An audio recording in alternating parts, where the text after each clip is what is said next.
Bueno, digamos, yo desde hace más de 30 años trabajo dentro de la historia con una técnica, una concepción de trabajo para historia contemporánea, especialmente historia social contemporánea, que es lo que se llama historia oral, digamos, habitualmente se llama historia oral. La idea es que, además de los documentos tradicionales, digo, la historia oral nace mediados del siglo XX, segunda mitad del siglo XX, y en la Argentina en realidad empieza a practicarse activamente después de la dictadura, ¿sí? Como que llega tarde porque justamente no fue...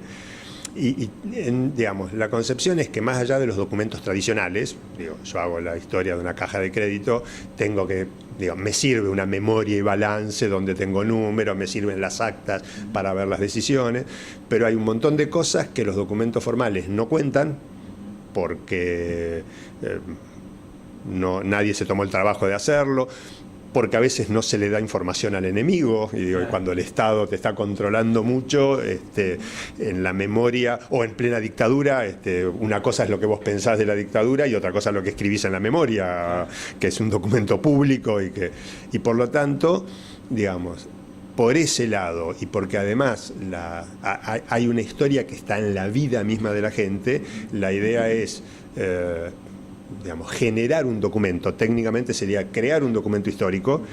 a través de una entrevista o varias entrevistas a una persona que puede ser sobre la historia de vida de esa persona, sobre, en este caso, instituciones en las que participó, en las que fue generando,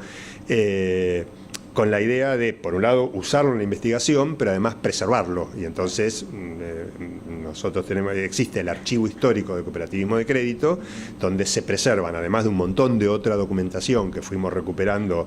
en los últimos 25 años, de esta documentación más tradicional, fotografías, videos, memorias y balances. Digamos, además tenemos 270 entrevistas filmadas, disponibles para cualquier investigador, digamos, disponibles por un lado para cualquier investigador, como en cualquier archivo, y que al mismo tiempo son una fuente de recursos didácticos, digo, videos en procesos de formación. El propio entrevistado, en realidad, hay un autor, uno de los teóricos, digamos, de la historia oral, que él plantea que en realidad la gente en una entrevista de historia oral te cuenta lo que hacía,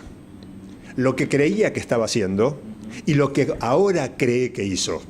porque en realidad está muy tamizado por el presente. Y entonces, por un lado, muchas veces el recuerdo, digo, en general a una entrevista de historia oral todos llegan diciendo yo no me acuerdo nada y terminan diciendo yo no sabía que me acordaba de eso. Una constante, y es un dato en sí mismo, porque la otra cuestión es que en historia oral no importa, obviamente hay datos que son significativos, pero a veces lo más importante no son los datos, son ciertos valores que aparecen transmitidos o incluso ciertos errores o confusiones. Reconstruir la línea de tiempo o no, porque finalmente, digo, era lo mismo. Para reconstruir la línea de tiempo están los otros documentos. Claro. Digo, yo puedo saber, a ver, yo no le voy a preguntar quién fue el que te obligó a crearte en banco. Si lo pregunto es para toda esta reflexión. Yo sé que fue en enero del 77, que no fue en el 66. Sin embargo, que en el relato lo mezclen me está diciendo se vivió como una continuidad.